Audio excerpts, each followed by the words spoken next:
नमस्कार, मैं बीना कुमारी।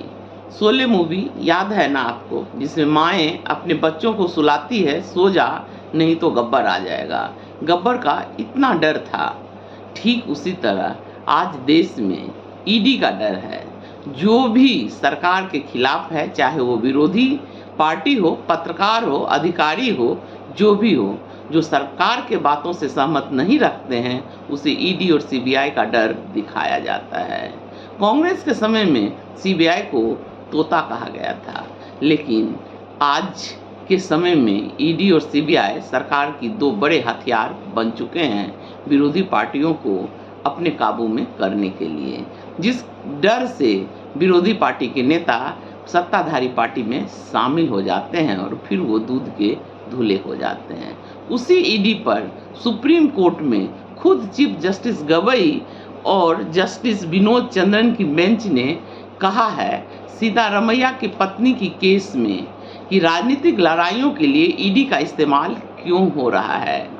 सुनिए, 21 तारीख को मुख्यमंत्री सिद्धारमैया की पत्नी बीएम पार्वती को भेजा सम्मन रद्द करने वाले हाईकोर्ट के फैसले को ईडी ने सुप्रीम कोर्ट में चुनौती दी थी। ईडी राजनीतिक दल की तरह सरकार के कंधे से कंधे मिलाकर काम कर रही है। कोर्ट ने सोमवार को इस अपील को खारिज कर दी। यह मामला मैसूर अर्बन डेवलपमेंट अथॉरिटी घोटाले से जुड़ा हुआ था। Chief justice B R. गवई और जस्टिस विनोद चंद्रन की बेंच ने कहा कि राजनीतिक लड़ाइयां कोर्ट में नहीं, जनता के बीच लड़ी जानी चाहिए। अब कोर्ट क्या कहेगा? कोर्ट ने यह भी पूछा कि ईडी को इन लड़ाई में क्यों इस्तेमाल किया जा रहा है। तो सरकार को भी पता है और ईडी को भी पता है। कोर्ट ने कहा कि हाई कोर्ट के सिंगल जज की फैसले में कोई गलती नहीं है, इसलिए अपील खारिज की जाती है।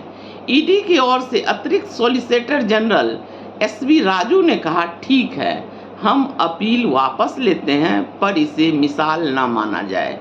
इसे मिसाल न माना जाए कि ईडी के केस को सुप्रीम कोर्ट ने खारिज कर दिया। आगे वकीलों को जो सम्मन भेजा जाता है, उस पर भी सुप्रीम कोर्ट ने सख्त टिप्पणी की।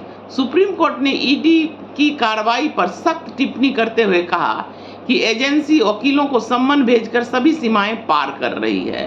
वकील और उनके क्लाइंट के बातचीत गोपनीय होती है।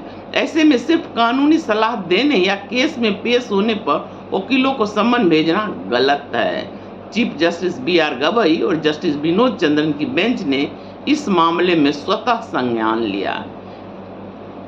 तो आप सोच सकते हैं कि ईडी को सुप्रीम कोर्ट के चीफ जस्टिस ने भी जब कहा कि आप राजनीतिक मामले में क्यों भाग लेते हैं, फिर भी ईडी कंधे से कंधे मिलाकर सरकार के साथ खड़ी है, जिस तरह से अपने उपराष्ट्रपति खड़े थे। ये नहीं पता है कि एक संवैधानिक पद है। आप समय के साथ सत्ता भी बदल सकती है। नमस्कार, धन्यवाद।